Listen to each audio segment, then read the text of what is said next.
Então vamos dar início à nossa aula. Hoje nós vamos falar sobre empuxo, porém antes da gente falar um pouco sobre empuxo, eu quero recapitular algumas coisas com vocês, como por exemplo, a pressão de uma força, que é o estudo da pressão aplicado em uma determinada área, tá? Então, vejam essa figura aqui, nós temos uma figura, tá? Com um cubo em cima. E aí, vamos só tirar o cubo de cima para a gente analisar o seguinte. O cubo, ele pressiona essa área aqui, ó, que seria basicamente, se isso aqui for um cubo de verdade, isso aqui vai ser um quadrado. Se isso aqui for um paralelogramo, um paralelepípedo, né, retângulo, por exemplo, aqui a base vai ser retângulo. Então depende da base, tá, gente? Essa área aqui, ó, depende da base. Se a base for um círculo, a gente vai ter uma fórmula. Se a base for um quadrado, a gente vai ter outra fórmula. Se a base for um retângulo, outra fórmula. Se a base for um trapézio, vai ser outra fórmula, e assim sucessivamente, tá? Mas o foco aqui é nós entendermos o seguinte, que a pressão média aplicada que o cubo aplica sobre essa superfície é a pressão distribuída é a força distribuída por toda essa área. Isto é, a pressão de uma força nada mais é do que a força, tá? Esse N aí é a força, tá? A força normal, porque a força que é aplicada sobre a superfície é uma força de contato, e se, como geralmente acontece, né? Isso acontece geralmente na horizontal, geralmente, não significa 100% das vezes, mas geralmente isso aqui é igual a força-peso. Um exemplo, a gente vai verificar melhor como que isso funciona, tá? Essa distribuição da força.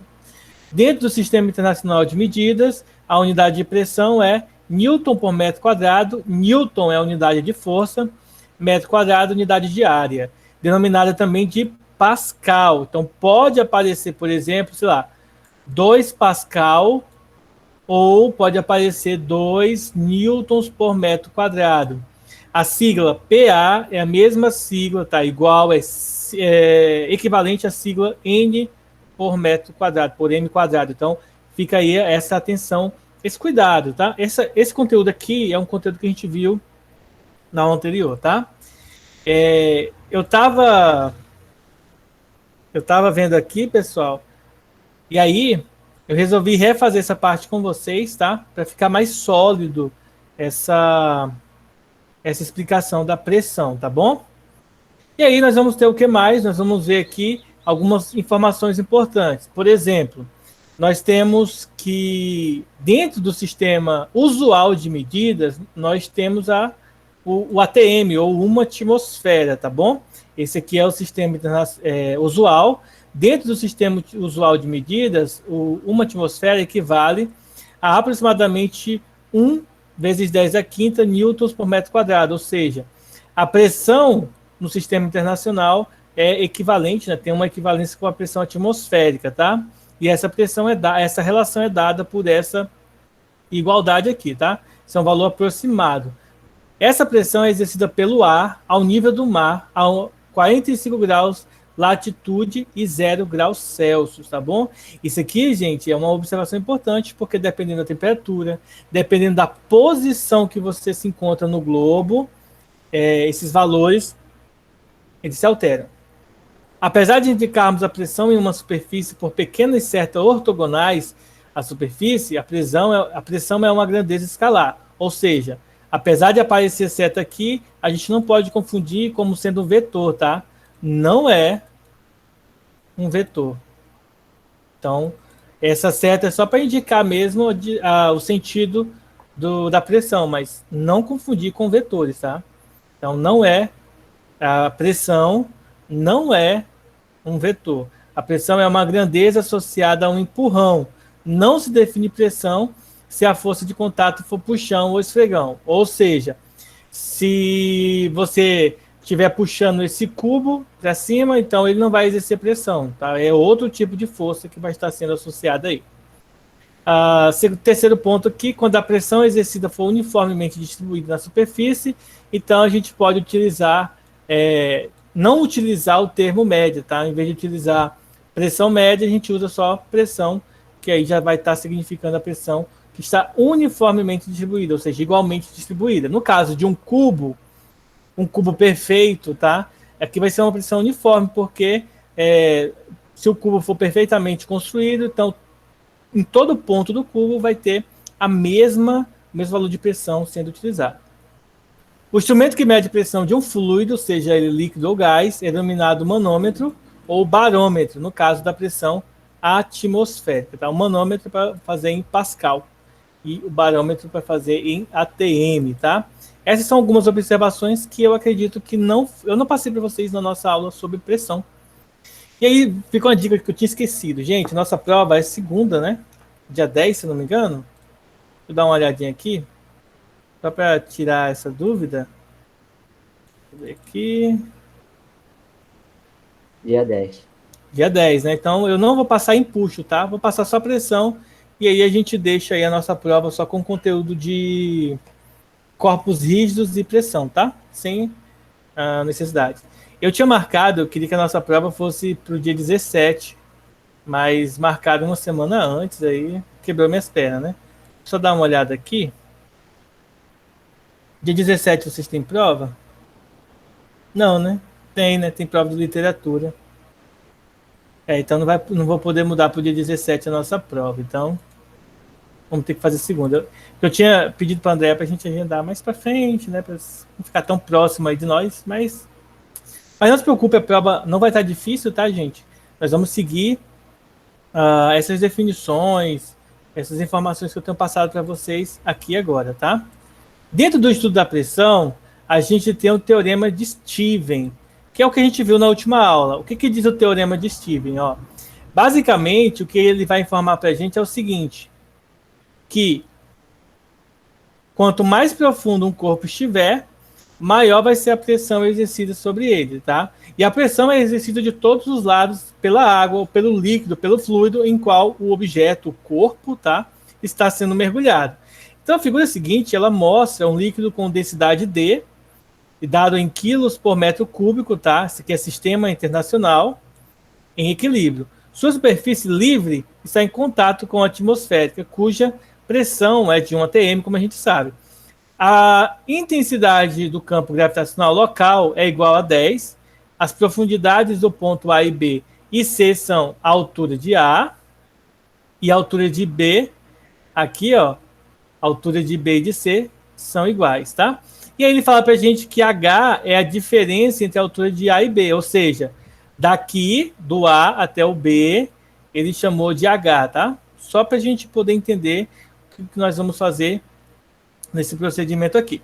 Um detalhe importante, se a pressão da superfície for diferente da pressão atmosférica, todo o cálculo muda, e a gente vai entender por quê. Primeiro, ó, a gente tem algumas informações importantes desse teorema, tá? Do teorema de Stevens. A primeira informação importante aqui que eu quero destacar para vocês é se a profundidade, tá? Se a profundidade do corpo é a mesma, então a pressão é a mesma. Em outras palavras, o corpo B e o corpo C estão submetidos à mesma pressão, porque eles estão na mesma profundidade, tá? Então, eles estão sujeitos à mesma pressão. Segunda informação importante para isso aqui é o seguinte, ó. A pressão de cada um desses corpos é dada da seguinte maneira. A gente fez isso na última aula, mas vejam comigo, ó. A pressão de um corpo submerso num líquido, que a gente viu, é a pressão atmosférica, mais a densidade vezes a gravidade vezes a profundidade, ou a altura, né? Mas vamos botar submerso, então a gente chama de profundidade do corpo A. E isso também vale para o corpo B. Ó. A mudança entre esses dois aqui é a profundidade. Então, no caso, quanto maior a profundidade, maior vai ser a pressão. Quanto menor a profundidade, menor vai ser a pressão. Então, em outras palavras, a pressão do corpo A, que está mais profundo do que o corpo B, é maior, tá? E aí ele tem essa relação. Como vocês podem notar, a diferença dos dois casos aqui é o quê? É só a profundidade, ó. Essa é a diferença entre os dois. Então, a gente pode relacionar as pressões de P, de A e de B, usando uma delas como referência. Por exemplo, a pressão de A é a pressão de B, mais a densidade vezes a gravidade, vezes a profundidade relativa. Qual é a profundidade relativa? Em vez de ser a profundidade de A ou a profundidade de B, vai ser a profundidade de A menos B, tá bom? É como se fosse uma variação da profundidade aí, para a gente poder encontrar uma relação entre eles. Uma terceira observação quanto a esse teorema de Steven é a seguinte: as pressões, tá? Nesse teorema, elas são medidas em Pascal. E o termo DGH é denominado pressão hidrostática no ponto A. Esse H aqui é a profundidade A. Claro que se nós tivermos, por exemplo, a profundidade de B, então seria denominado pressão hidrostática de B. Se fosse C, pressão hidrostática de C. Se fosse Y, seria pressão hidrostática de Y. Então é só para indicar o ponto em questão no qual o corpo está submerso. Outra observação importante desse teorema é a forma como nós expressamos a pressão. A pressão de A pode ser escrita como a pressão atmosférica mais a altura de A, a profundidade de A, e a pressão de A pode ser a pressão de B mais a profundidade relativa entre os dois, igual a gente havia visto aqui, só que com uma fórmula um pouco mais compacta. Só que o meu conselho, tá, gente, não é decorar todas as fórmulas, é decorar a principal e ver as aplicações no qual se decorrem elas no decorrer do cálculo mesmo. Você fazendo o cálculo, você consegue chegar nas outras fórmulas com os números, que vai ser mais confortável para vocês, para a gente fazer depois isso, tá bom? Nesse caso, tá? Visto todas essas observações aqui, a gente vai ter o seguinte, ó. As pressões do ponto A, do ponto B e a pressão atmosféricas e os desníveis, ou seja, as profundidades, eles são medidos em funções das alturas das colunas de um mesmo líquido, que a gente chama de MCA, que é metros de coluna de água, ou mmHg, milímetros de mercúrio, tá? MM, milímetros, Hg, a sigla da tabela periódica para mercúrio, tá? Observações importantes. A pressão hidrostática é um ponto de um líquido em equilíbrio, não depende da extensão horizontal do reservatório, nem da forma. A gente viu isso na última aula, tá? Então, esse aqui é o teorema de Steven traz para a gente. No sistema internacional que eu já mencionei, e a equivalência entre a pressão atmosférica, dada em Pascal, milímetros, metros de colunas de água e milímetros de mercúrio, tá? Essa é uma relação de equivalência muito importante de se saber na hora de resolver esse conteúdo. A gente vai fazer exercício já desse conteúdo para a gente pegar e se aprofundar ainda mais. Só quero explicar essa primeira observação aqui, ó. A pressão hidrostática em um ponto líquido independe da extensão horizontal. Isso significa o seguinte, que a gente viu na última aula. Imagine que você tem, por exemplo, um copo de água, tá? E esse copo de água tem, sei lá, vamos supor que seja 10 centímetros de comprimento aqui, tá? De altura ou profundidade, né? E aí você coloca um objeto aqui dentro com ele cheio d'água. Então, o que vai acontecer? O que vai acontecer é o seguinte, ó. Aqui está cheio d'água. O que vai acontecer é, se você pega, por exemplo, um lago, ou um rio, ou o mar, qualquer que seja a superfície de água, se você afunda um objeto a 10 centímetros do início da água aqui, da superfície da água, a pressão desse objeto aqui e a pressão desse objeto aqui vai ser a mesma, independentemente do comprimento do rio, do comprimento em que você está distante da costa do mar, ou, por exemplo, numa caixa d'água, tá?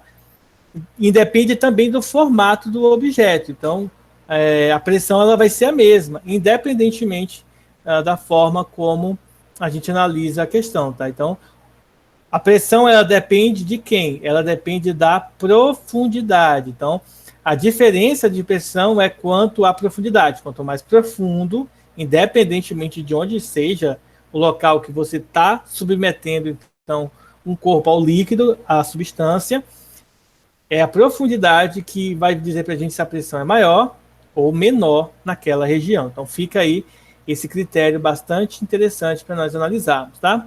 Vamos ver um exemplo. A profundidade inicial menos a final? Não. A profundidade, isso aí é quando você compara dois pontos, tá? Deixa eu mostrar lá na imagem lá pra gente ver aqui, ó. É quando você compara dois pontos que isso aí é verdade, tá?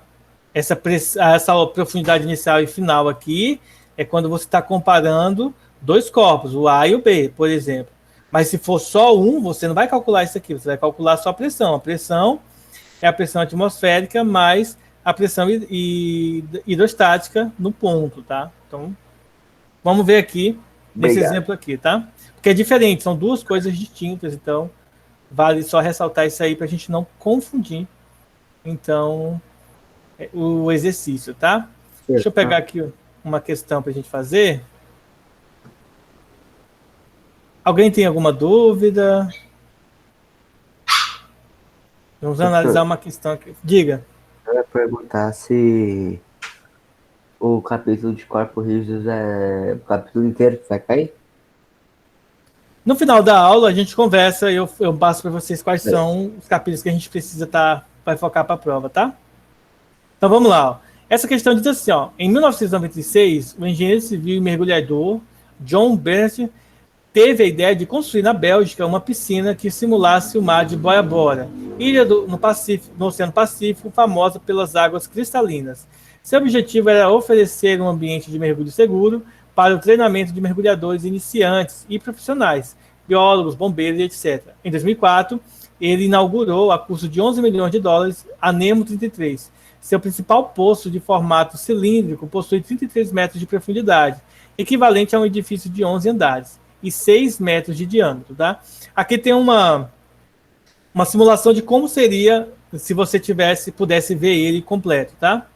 Aí ele pede o seguinte: calcule as pressões hidrostática e total em Newton por metro quadrado, ou seja, em Pascal, no fundo do poço. Considere que a pressão atmosférica seja igual a 10 elevado a 5, tá? Ele arredondou aí a pressão atmosférica, e que a densidade da água seja de 1.000 quilos por metro cúbico, e que a gravidade seja 10. Esse esquema aqui, vai ajudar a resolver essa questão aqui, tá? As informações que nós precisamos aqui é a profundidade, que é 33 metros, e os 6 metros de diâmetro. Mas vamos lá. Gente, a pressão total no fundo da piscina seria basicamente a soma de todas as pressões, ou seja, de todas as pressões individuais aqui. Como a água ela vai se distribuir de parcela uniforme, então a gente vai calcular aí como se fosse a pressão média, tá? Bom, primeiro nós vamos calcular a pressão hidrostática, tá? Como que a gente faz para calcular a pressão hidrostática? Primeiro, é bem simples, ó. A pressão hidrostática que é indicado para gente é somente essa parcela aqui, ó. A pressão hidrostática, deixa eu ver aqui é só o DGH, é a pressão hidrostática. Então, nós vamos usar a densidade, a gravidade e a profundidade. Ou seja, o D não é o diâmetro, tá, gente? Esse D aqui é da densidade, ó, dado aqui, 1.000. A gravidade, 10. E a profundidade aqui desse poço aqui é 33. Bom, é só multiplicar. Nesse caso aqui, como são múltiplos de 10, é só colocar o 33 e contar, ó, 3, 4 zeros. Então, vem aqui e coloca, ó, 1, 2, 3, 4 zeros. Ou seja, 330 mil newtons por metro quadrado. Essa é a pressão nesse ponto. A pressão hidrostática, tá? Mas a pressão do ponto lá dentro a gente vai calcular daqui a pouco. Se a gente quiser colocar a notação científica, é 3,3 vezes 10 elevado a 5 newtons por metro quadrado. Pronto. Cerrou aqui a parte da pressão hidrostática. Agora falta a gente calcular a pressão total. Como que se calcula a pressão total? A pressão total vai ser a pressão atmosférica mais a pressão hidrostática. Então, a pressão atmosférica mais a pressão hidrostática. E quanto que vai ficar isso aqui? Bem simples, porque ele diz para a gente que a pressão atmosférica é 10 a quinta, tá? Então, 10 a quinta mais 33, ou 3,3 vezes 10 a quinta. Observe que aqui nós temos os dois na mesma unidade, então o resultado final é 4,3 vezes 10 elevado a 5 newtons por metro quadrado, tá? Então basta a gente somar. Então é bem simples calcular a pressão do problema, tá? Basta você encontrar a hidrostática, basta você verificar a densidade, a gravidade e a profundidade e multiplicar. E a pressão total é juntar a pressão atmosférica mais a pressão hidrostática, tá? Alguma dúvida, pessoal? A resposta final é essa aqui, tá? Essa e essa aqui. Se for notação científica, se não, você pode deixar assim normalmente. Dúvidas? Tô tranquilo. Sem dúvidas. É isso aí. Sem dúvida. Então, essa aqui vai ser o resumo, tá? Observe que a gente poderia ter utilizado aqui, ó, a área para calcular, mas vejam que nesses casos é mais fácil a gente usar a fórmula direta, tá bom? Então deixa eu ver se eu pego outro exemplo aqui para a gente estar fazendo. Diga. A pergunta que eu tenho, tudo aquilo lá que você passou pra gente, ó, passado de pressão, o que diferencia que você está passando agora? Nada. A diferença que você tem que notar é o seguinte: eu falei sobre dois tipos de pressão até agora. Pressão de uma força, que é a força sobre a área, e a pressão associada aos líquidos, tá? Que é a pressão, ela é a pressão atmosférica mais a pressão hidrostática, que é DGH. Então, a diferença é pressão envolvendo força e área e a pressão envolvendo líquidos. Obrigado. Tá? Essa é a diferença entre as duas pressões. Só que ambas eu já fiz elas na aula passada e hoje. Tá? Em ambos os casos. A pressão do líquido é só tem essa fórmula aí da pressão atmosférica mais o DGH? Não, olha assim, veja aqui no início da aula. Ó. Essa. Na verdade, essas duas são a mesma fórmula, só muda a letra. Essa aqui. Tá? Porém, eu aconselho aprender essas duas aqui. Agora só tem que diferenciar o seguinte: se ele pedir pressão hidrostática, tá? Significa a pressão sem nada lá dentro, tá? Então seria só a densidade, a gravidade e a profundidade. Essa parte aqui, ó, essa parte aqui é a pressão hidrostática. Então isso aqui precisa diferenciar. E essa aqui é a pressão atmosférica. Detalhe importante, tá? Se ele der em ATM, você precisa transformar essa pressão em Pascal, que é 1,013 newtons por metro quadrado. Só que deixa um detalhe, algumas questões... faltou o 10 aqui, ó, 10 a quinta. Algumas questões pedem para você utilizar o valor de 1, tá?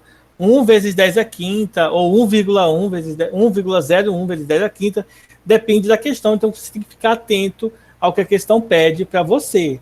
Igual vocês viram nesse exemplo aqui, ó.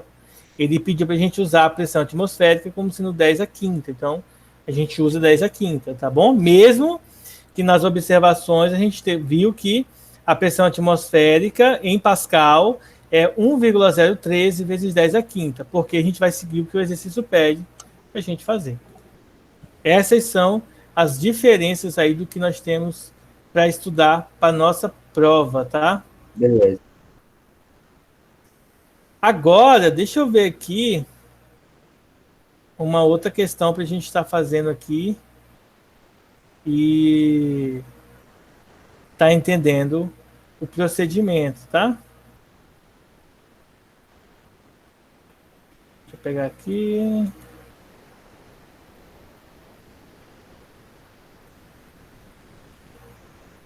Vamos fazer uma de vasos comunicantes que a gente viu na última aula, para a gente saber como resolvemos problemas em que nós temos semelhante, por exemplo, que acontece com a caixa d'água, né?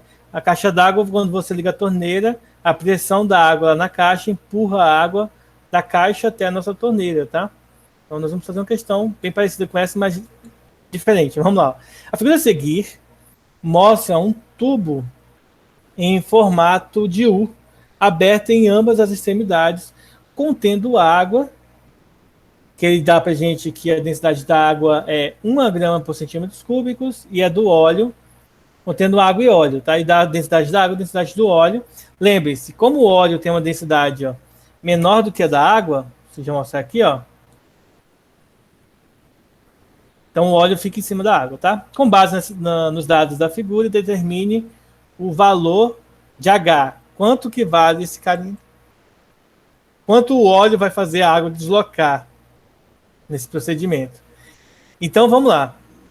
Segundo o teorema de Stevens, que a gente viu aqui, ó, segundo o teorema de Stevens, a pressão hidrostática num determinado ponto em equilíbrio não depende da extensão horizontal, então não depende de onde ele se encontra, tá? E sim da profundidade, tá certo?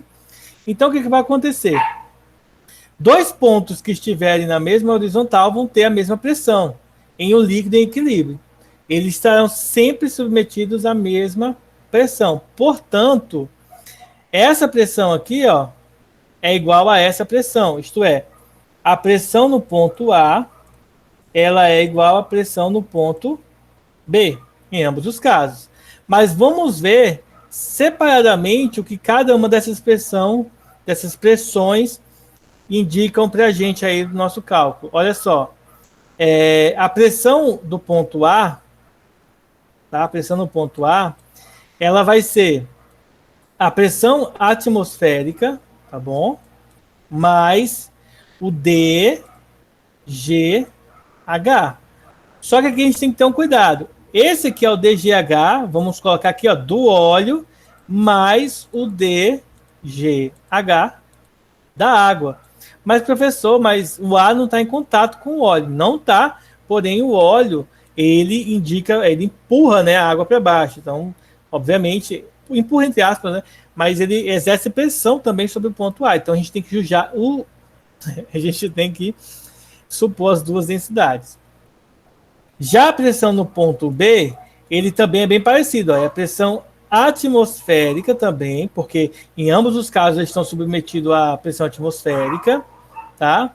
Mais a densidade a pressão hidrostática do ponto B, tá? Que seria densidade, gravidade e altura, né? Ou profundidade no ponto B, tá bom? E aí, como que nós vamos identificar aqui essa altura? Só um detalhe importante, ó. A altura no ponto B, a profundidade no ponto B, não é a alturazinha, né? É a altura Hzão. Para resolver essa conta, a gente tem que fazer o quê? Unir esses dois cálculos. Portanto, fazendo a união dos dois, nós vamos ter isso aqui, ó. Pressão atmosférica mais a densidade do óleo, vou colocar aqui, ó, densidade do óleo, gravidade e altura do óleo, profundidade do óleo, mais a densidade da água, gravidade e profundidade da água, igual a pressão atmosférica, mais a densidade no ponto B, gravidade real e a profundidade no ponto B. Só que a densidade da água, gente, no ponto B, é a mesma densidade da água no ponto A. Tá? A densidade é a mesma dos dois pontos. Então, a gente pode fazer dessa forma. Detalhe importante, ó. A pressão, se eu passar para o outro lado, ela vai subtraindo, então ela vai subtrair com essa aqui. Então, se eu substituir aqui 10 elevado à quinta e aqui 10 elevado à quinta, quando você passa para o outro lado, ele subtrai, dá zero. Então, a nossa fórmula vai ficar sujeita a esse cálculo. Vamos substituir agora os valores, ó. Densidade do óleo, 0,8, está lá em cima na questão, tá? A gravidade, 10. A profundidade do óleo, vamos olhar lá, ó, é de 10 centímetros e da água é 5. Então, a profundidade do óleo é 10, mais a densidade da água, que é 1. Gravidade, 10. O que mais? A profundidade da água, 5 centímetros, tá? Observem que eu não estou transformando em metros, porque todas as unidades estão no mesmo, com um padrão só, então não vou fazer a conversão. Aqui a densidade da água vale 1 também, a gravidade continua valendo 10, e a profundidade aqui vale, não sei, a gente quer calcular. Agora é só multiplicar. 0,8 vezes 10 é 8, 8 vezes 10, 80, mais 50 é igual a 10H.